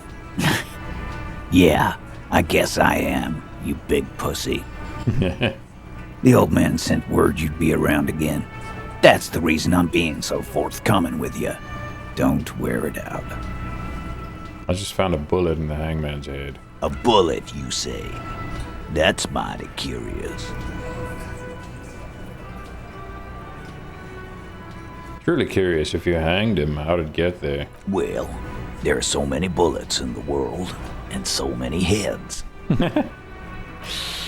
I guess it's only logical. At some point, one of them bullets had to end up in one of them heads.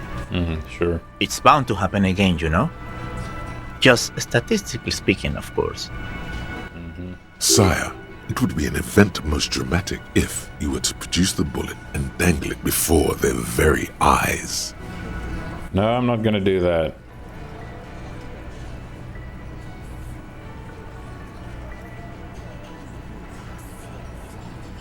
I'm not gonna do that. That is risky. That is damn risky and pretty fucking stupid. I mean, there's how many? 1, 2, 3, 4, 5, 6, 7 of them. Hell no. I think the hanging was a cover-up for the shooting. You know what I think? I think he was shot in the head as a kid, and his brain grew around the bullet. Somehow I doubt that. Around the bullet, man. That's a good one. All the goofing around is to avoid lying. It's a technique. Sure. They're only pretending to enjoy this. Beneath the act, they don't like you knowing this. Did you guys shoot him? Shit! I probably did shoot him. I was drunk last night. You guys know me when I'm drunk. Yeah, Glenn likes to shoot his guns when he's drunk. Better hope he stays sober. Little guy looks you in the eye. I meant before he was hanged. Before? After? During? This is getting ridiculous. They told you what happened. Stop wasting your time. I wonder if I should show them the bullet. But I don't have backup. This seems like a very bad idea. I'm alone. Don't worry, I'll figure this out sooner or later. Never been worried in my life, lawman. Of course you haven't. It's not like you blew it wide open, but there's a little crack in there, somewhere.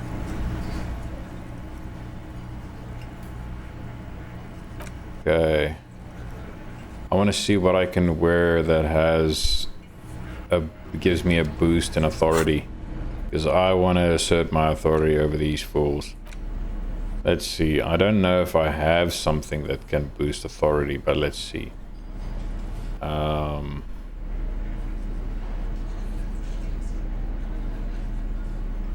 mean, I think I've got stuff that reduces authority. But I don't think I have anything that boosts it. Yeah, see. -1 authority. I don't have anything on that also reduces authority, right?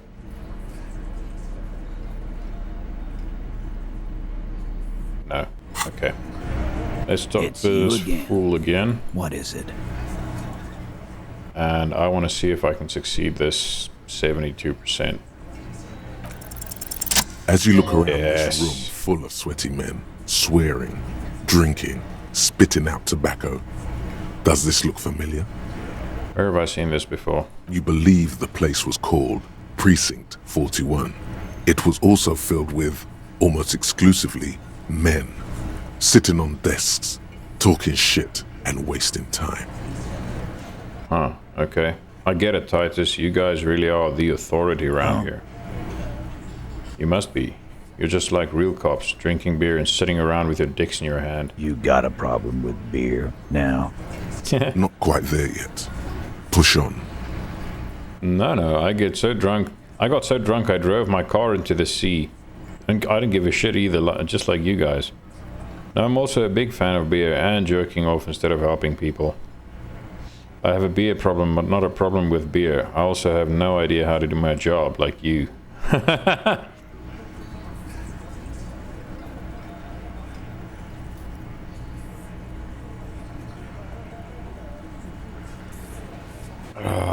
Which one? Which one to choose? No, I got drunk so drunk I drove my car to the sea. I didn't give a shit either, like you guys.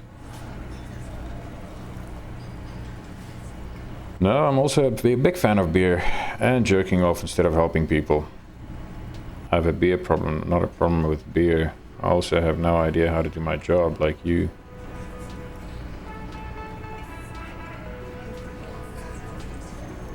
I'm also a big fan of beer and jerking off instead of helping people. You saying we don't help people?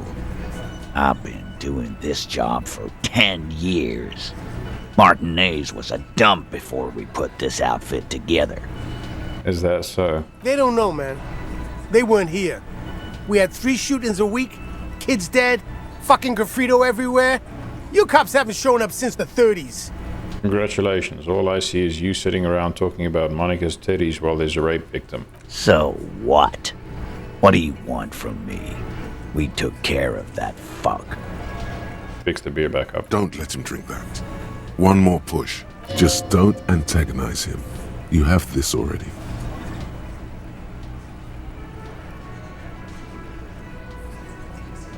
It's not about who did it, it's about the victim. She needs help. Titus? He looks at her. She stops mid-sentence. That's it. You got him. He's going to give it up, but on his terms. You wanna help her, cop? Fine. I'm gonna let you help her, but you treat her with respect. Holy shit, this is a turn I did not expect. Okay, continue. If you don't, if you question her, harass her, a freight train of pain, buddy. Nod, what is her name? Glacia. I'm on due. She's staying here at the Whirling in Rags, a real pretty one. Silvery jumpsuit, blonde. That's Amonju with an O-U. That's the girl we spoke to right at the start, I'm sure of it. Shit. The girl upstairs? That can't be her. She knows you drank so hard you forgot you were a cop.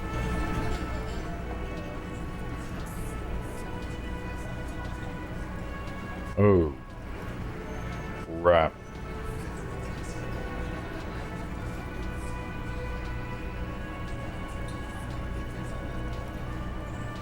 Glacia? Miss Orania Disco Dancer. Oh, that... No. Let's try. You inexplicably add cool after the victim's name, with your eyes bulging like some wild beast.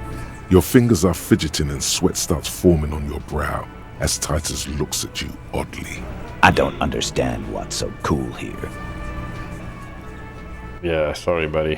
Whatever you do, do not tell him you know her. That would sound off. Yeah.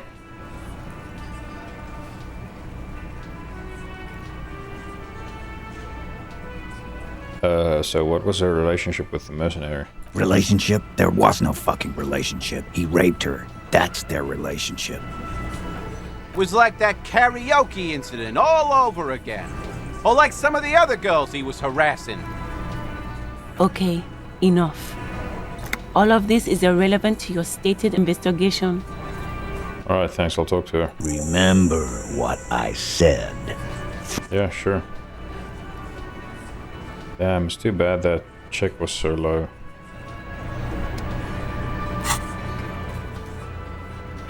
Speak to the assault victim. Might be better to speak to her alone, not with Kim there, seeing as we already spoke previously.